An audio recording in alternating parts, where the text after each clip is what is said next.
Welcome back, dear students.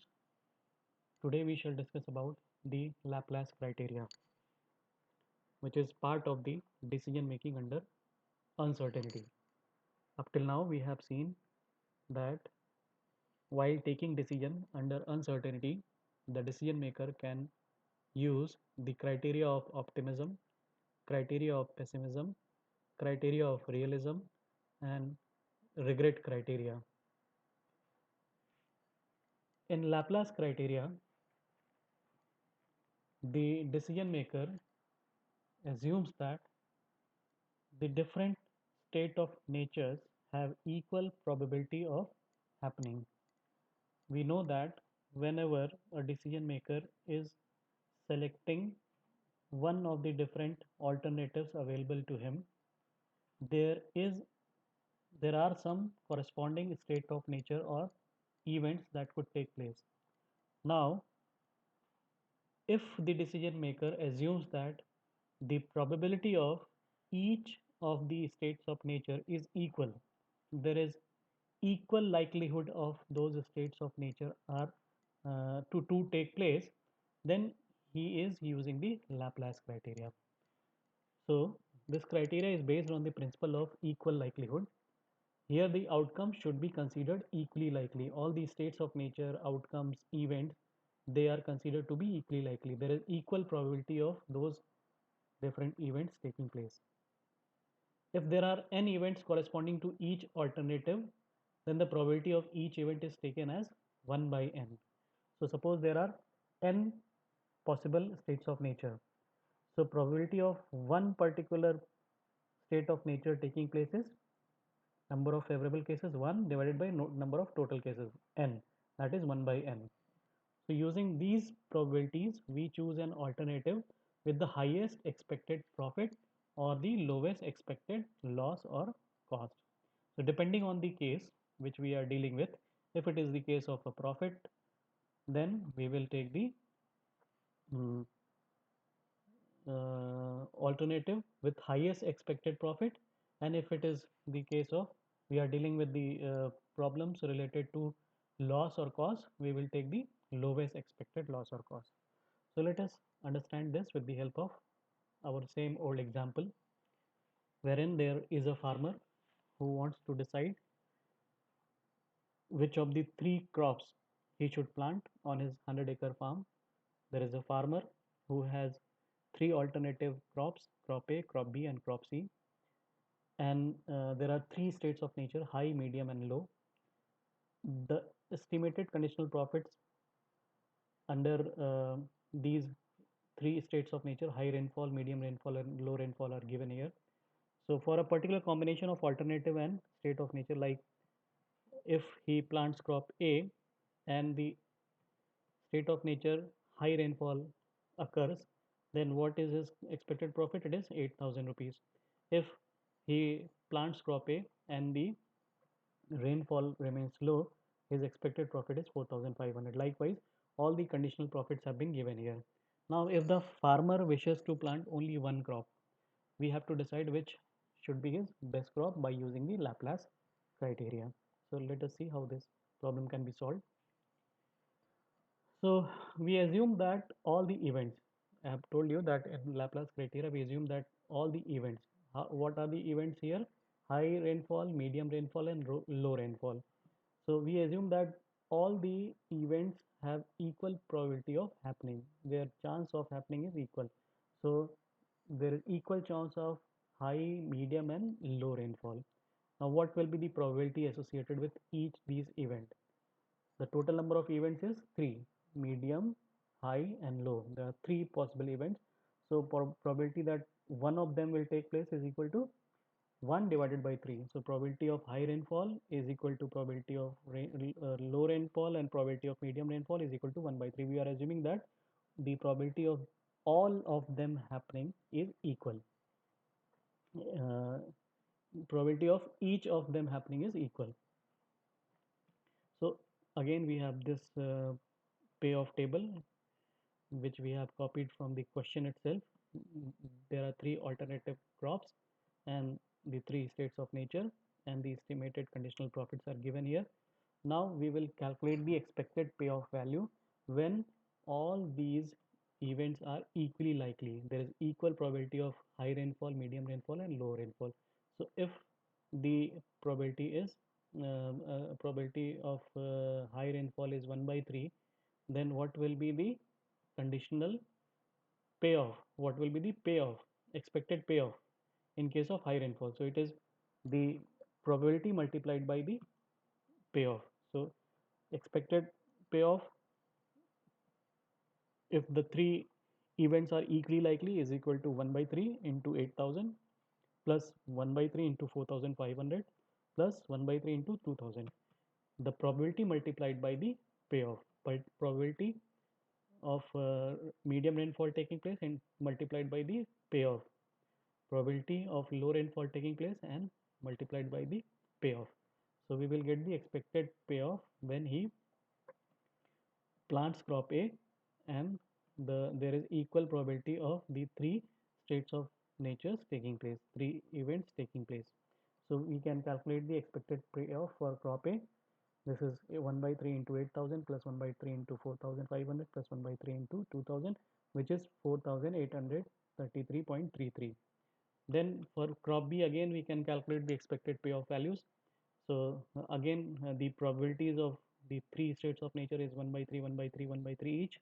So expected payoff for crop B is equal to 3500 multiplied by 1 by 3 plus 4500 multiplied by 1 by 3 and plus 5000 multiplied by 1 by 3.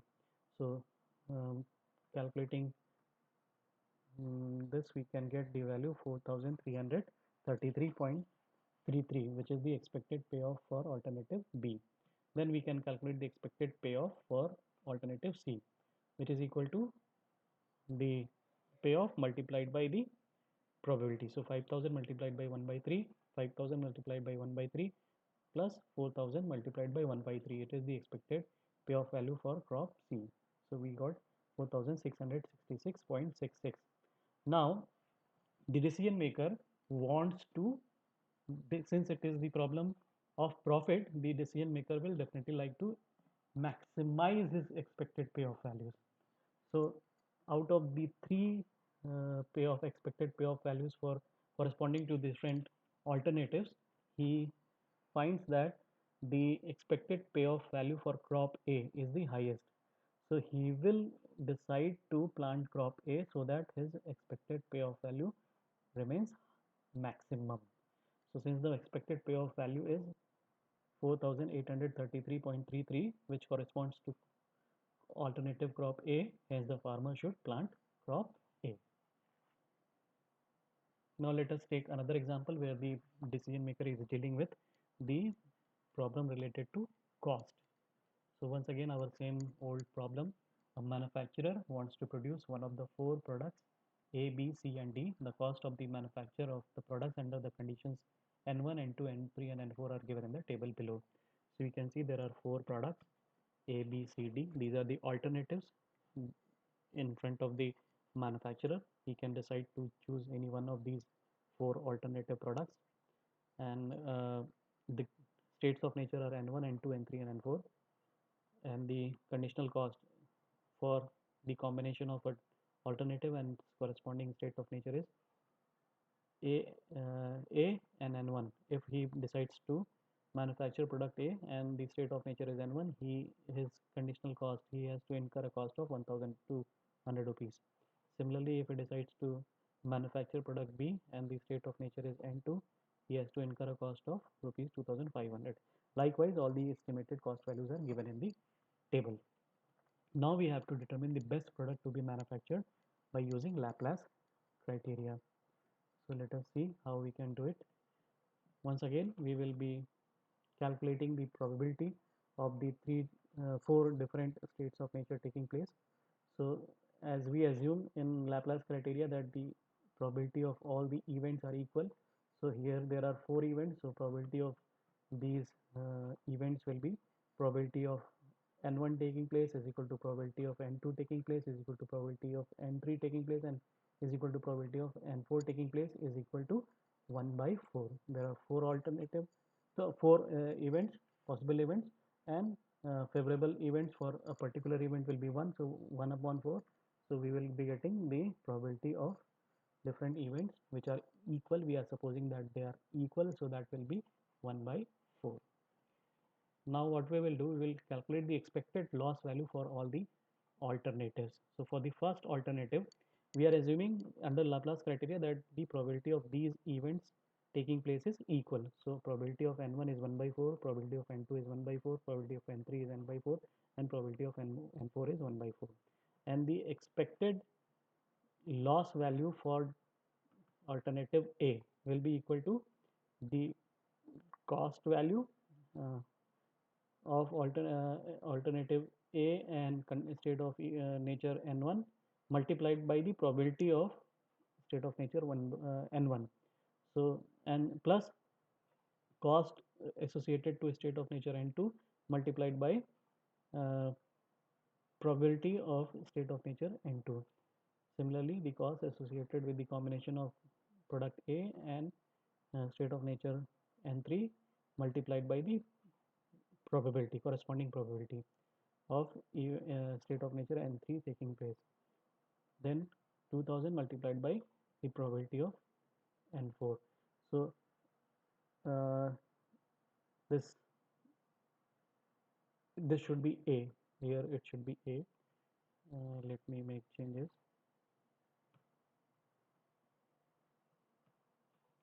This should be EA. Here it should be EB. This should be EC, and it should be ED.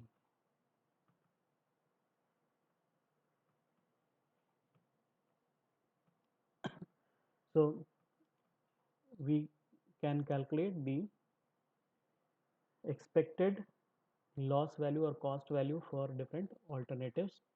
So for alternative A, EA is equal to 1 by 4 into 1200 plus 1 by 4 into 2700 plus 1 by 4 into 700 plus 1 by 4 into 2000. So this is 1650. Then we can calculate the expected loss value or cost value for EB, the decision B or alternative B. So EB is equal to 1 by 4 into 900 plus 1 by 4 into 2500 plus 1 by 4 into 1000 plus 1 by 4 into 1000. Here these values are 900, 2500, 1000 and 1000. 1 by 4 multiplied by 900, 1 by 4 multiplied by 2500, 1 by 4 multiplied by 1000 and 1 by 4 multiplied by 1000. So this will give you 1350. Similarly, we can calculate EC, that is expected loss value for alternative C. This is 2000 multiplied by 1 by 4 plus 2300 multiplied by 1 by 4, 2300 multiplied by 1 by 4 and 1400 multiplied by 1 by 4. This will give you 2000. Then 2400 multiplied by 1 by 4, 1700 multiplied by 1 by 4, 3200 multiplied by 1 by 4 and 2100 multiplied by 1 by 4 will give you the expected cost value or loss value for alternative D, and this is equal to 2350. Now since the decision maker is dealing with the problem of cost, he will definitely like to minimize his cost, expected cost associated with a particular alternative. So he will choose that alternative which leads to the minimum cost, expected cost value or expected loss value. Here out of the four expected loss values or cost values calculated, we find that the minimum value is 1350, which corresponds to the alternative product B. So here the minimum expected loss value EB is 1350, which corresponds to alternative product B. Hence the manufacturer should produce the product B. So we have just seen that how we can calculate the we can take the decision using Laplace criteria. Thank you.